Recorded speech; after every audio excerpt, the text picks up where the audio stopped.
Um outro tema que foi amplamente discutido nessa 15ª conferência da International Society of Family Law foi o tema da gestação em substituição. Como se sabe no Brasil, não há lei que cuide especificamente do tema da cessão de útero, seja ela gratuita, seja ela onerosa. O direito brasileiro, pacífico e unisonamente, afirma que não é possível gestação em substituição onerosa, ou seja, a chamada barriga de aluguel.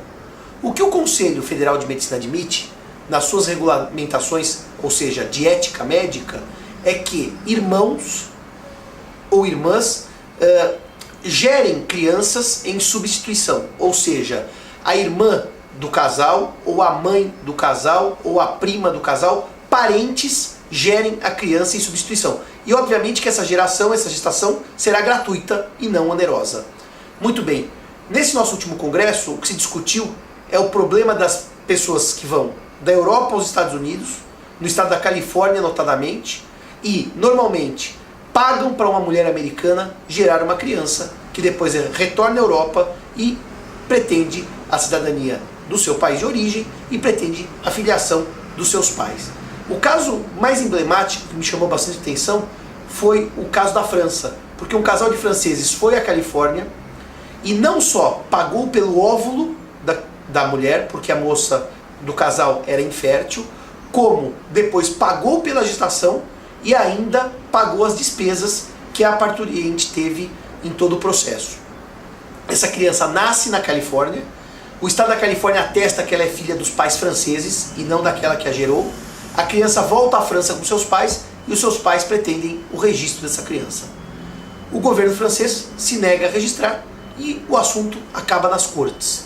E o interessante é que a mais alta corte francesa, a Corte de Cassação, proíbe o registro daquela criança, dizendo que a gestação em substituição remunerada, onerosa, fere a ordem pública francesa.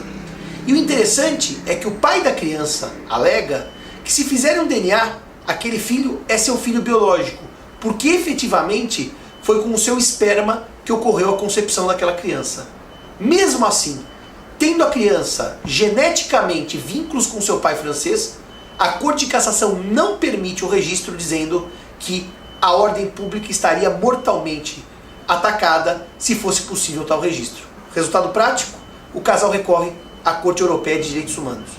E a Corte Europeia de Direitos Humanos reforma a decisão do governo da Corte de Cassação francesa e determina o registro em nome dos pais franceses. É verdade que não se enfrentou no julgado a questão do melhor interesse da criança.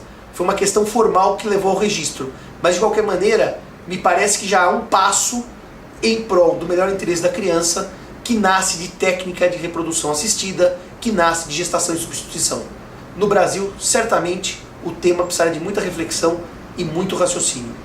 Por outro lado, na Inglaterra, o país admite a gestação onerosa, ou seja, que a gestante receba para abrigar aquela criança em seu ventre. É também um tema interessante porque os ingleses tratam a história à luz do reasonable price, do preço razoável.